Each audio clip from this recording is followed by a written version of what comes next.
तो अब believe me, अब जो वक्त आ गया है, अब लोग पागलों की तरह पढ़ेंगे, सारे लोग पढ़ेंगे।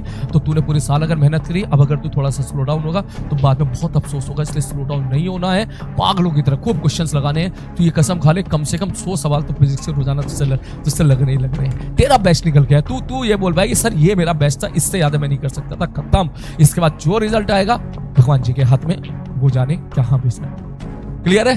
ठीक, तो बस अब सब लोग नीचे कमेंट बॉक्स में टाइप करो यस सर, अब हम बढ़िया तरीके से मेहनत करेंगे और पूरी जान लगा देंगे, चाहे कुछ भी हो जाए। और जब आप आओगे, हम आएंगे, मतलब जब मैं वापस आऊंगा, आपको अभी 10 दिन का ब्रेक दे रहा हूँ, 8-10 दिन का, तब मैं ये सुनना चाहूंगा कि सर 10 दिन में हमने पूरा रिवीजन कर लिया। तब मैं ये नहीं सुनना चाहूंगा अरे सर पूरे 10 दिन पढ़ाई नहीं हुई, ये नहीं हुआ, ये सब नहीं चाहिए भाई। मैं फिर से बता रहा हूँ, बढ़िया तरीके से, खूब बढ़िया तरीके पढ़ाई करो, 14-14, 15-15 घंटे की खूब सेल्फ स्टडी करो, खूब क्वेश्चन लगाओ, रफ कॉपी भरो, खूब कोई केमिस्ट्री में दिक्कत आ रही, खूब रफ कॉपी भर। जितनी ज्यादा रफ कॉपी भरेगा, जितना ज्यादा पेन घिसेगा, उतना ज्यादा तो स्ट्रोक होता चला जाएगा। और जितने भी डिस्ट्रैक्शन है, आप सारे कुछ टाइम के लिए दूर कर दे, दिल पे पत्थर रख के वो सारे जितने भी एप्लीकेशन है जो ते परेशान करते हैं, उनको सबको थोड़ी देर के लिए अलग कर दे, बिल्कुल ठीक है। और बिल्कुल एकदम फोकस्ड हो जा भाई। देख अब बिल्कुल ना लास्ट मोमेंट आ गया, देख पागलों की तरह पढ़ने का वक्त आ गया भाई साहब। अब देख समझ में आ रही है बात, ठीक है। बस इतना ही है। मैं बस ये चाहता हूं कि जेईई मेंस में पेपर जाने से पहले तुझे सारे फॉर्मूले 4 से 5 बार तू रफ कॉपी में लिख के प्रैक्टिस कर चुका हो, पीवाईक्यूज मेजॉरिटी तू एक बार लगा चुका हो, और नोट्स को कम से कम 1 से 2 बार तू रिवाइज कर चुका हो। और ये तू कर सकता है क्योंकि तेरे पास 15 घंटे एक दिन में है। इसका मतलब तू समझ 450 घंटे हैं तेरे पास।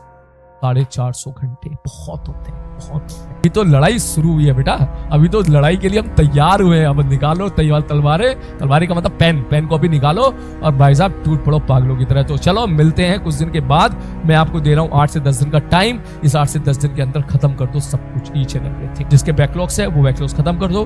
किसी के पर्टिकुलर चैप्टर के बैकलॉग है, अगर आप लाइव लेक्चर, अगर ये रिकॉर्डेड लेक्चर देख पा रहे हो तो वो देखो, नहीं देख पा रहे हो तो 2x पे देख लो, वो भी उसके लिए भी समय नहीं है तो नोट्स से पढ़ लो, नोट्स के लिए भी समय नहीं है तो मंजिल क्लास में चले जाओ, मंजिल क्लास से पढ़ लो। लेकिन पढ़ जरूर लो, किसी भी चैप्टर में ब्लैंक नहीं होना है। आपको ये नहीं होना है कि भाई साहब पूरे ब्लैंक क्या आता नहीं है, नहीं, आपको एटलीस्ट फॉर्मूले सारे पता होने चाहिए। और जेईई मेंस के पीवाईक्यूज क्या क्या पूछे गए हैं ये भी पता होना चाहिए। और किसी के पास किताब नहीं है जेईई मेंस पीवाईक्यू की तो बेटा खरीद ले, कोई दिक्कत नहीं है, लास्ट मोमेंट है, कोई दिक्कत नहीं। और मैं कमेंट बॉक्स से मैं आपके साथ मैं पता लगाता रहूंगा भी क्या कहानी चल रही है, और किसी ना किसी माध्यम से अब मैं आपसे कनेक्टेड रहूंगा। पढ़ाई करना देख, 10 दिन में बता रहा हूँ तुझे। देख, एक बात है जो मैं 10 बार बोल चुका हूँ, इसका मतलब मेरे अंदर ही वो बात कहीं ना कहीं परेशान कर रही है कि ऐसा ना हो कि तू पढ़ाई ना करे। अच्छे से पढ़ाई करना, देख पूरे साल की मेहनत है, तेरी भी, मेरी भी, हमारे इस बैच की। नीचे कमेंट बॉक्स करके जरूर बताएगा कितने घंटे तेरी पढ़ाई चल रही है, ये बताना है तेरे को रोज।